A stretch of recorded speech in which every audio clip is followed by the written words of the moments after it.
accommodating thousands of students who've been awarded higher grades because of the U-turn over A-levels. They're calling for urgent help from the government in the scramble for places. Ministers in England, in Wales and Northern Ireland have confirmed that A-level and GCSE students will now be awarded grades set by teachers' assessments rather than by a computer algorithm. Here's Dan Johnson.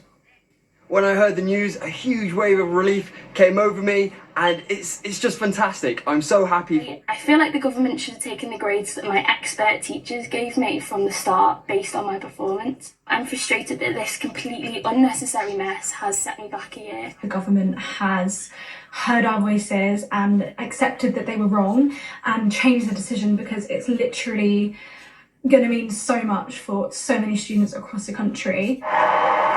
After a painful U-turn in every corner of the United Kingdom, the question is, what difference does this make for the future? I was in a state on Thursday, atrocious.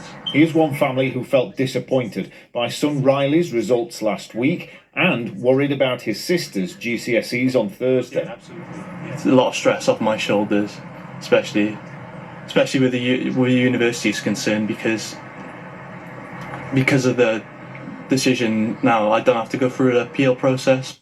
It's been such a surreal year, and I feel like the past few days have just been all over the place, and it's just great to know that everything, providing they stick to what they've said, is just going to work out the best it can with the situation we're in. The computer models used to standardise grades agreed by teachers produced inconsistent results. There have been apologies from ministers and officials who got their maths badly wrong. But reverting to teachers' estimated grades isn't a simple solution. Universities had been busy matching students with available courses through clearing.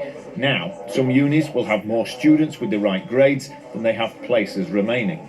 There's certainly a lot of work for us to do going ahead. So I think obviously our concern is that the best outcome is available for all students. But at the moment, it's not quite clear to us how we will get the new results, how we have to process them. But we've got our students' interests at heart. I haven't really had any communication from my first choice university, or indeed my insurance choice.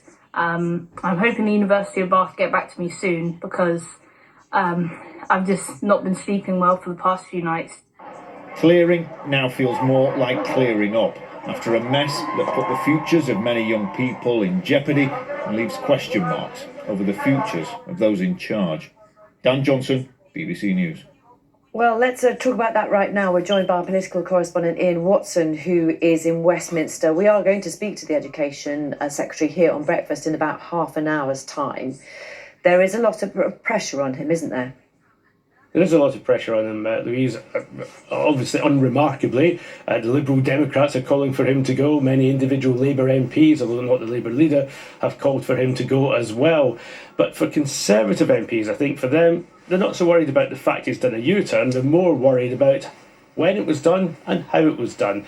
Some of them are saying, look, why didn't he do this earlier when Scotland U-turned last week on this issue?